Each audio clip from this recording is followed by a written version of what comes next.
Welcome back to Conversation to Close. I'm Sean, and today we're tackling a classic and highly profitable real estate strategy, the fix and flip. If you've ever dreamed of turning a distressed property into a beautifully renovated home and selling it for a big profit, this strategy is for you. In this episode, we'll cover how fix and flips work, the key steps, and the pros and cons of this approach. Let's dive in. So, what is a fix and flip?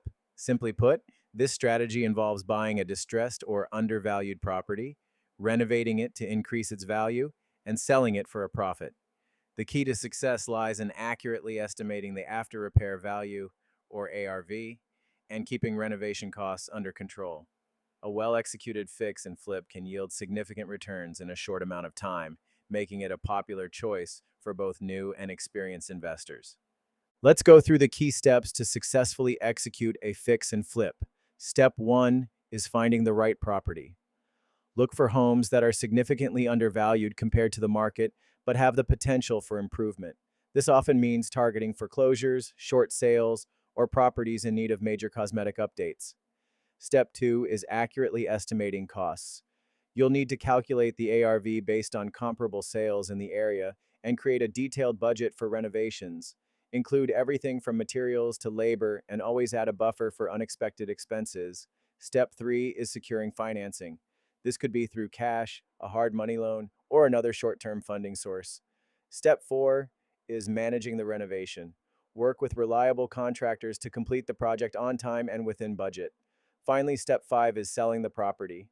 Market the home to attract buyers, and if you've done your job well, the property will sell quickly at your desired price. Now let's talk about the pros and cons of fix and flips. On the plus side, the profit potential can be significant. Unlike rental properties that provide steady income over time, a fix and flip can yield a large one-time payout. Additionally, this strategy allows you to improve neighborhoods by turning distressed properties into beautiful homes. On the downside, fix and flips come with financial risk. If renovation costs exceed your budget or the property takes longer to sell than expected, your profits can quickly disappear. Market fluctuations are another risk, as a sudden downturn can leave you with a property you can't sell at your target price. So, when is a fix and flip the best strategy?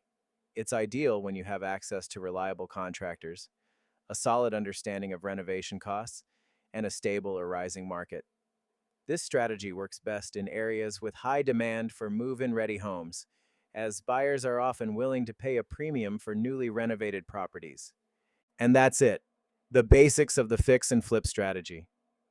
With the right planning and execution, this approach can be a highly rewarding way to build your real estate business. Thanks for tuning in to Conversation to Close. If you found this episode helpful, don't forget to like, subscribe, and hit that notification bell so you never miss a new strategy. I'll see you next time, where we'll explore another creative real estate approach. Until then, stay focused and keep building your business. Take care.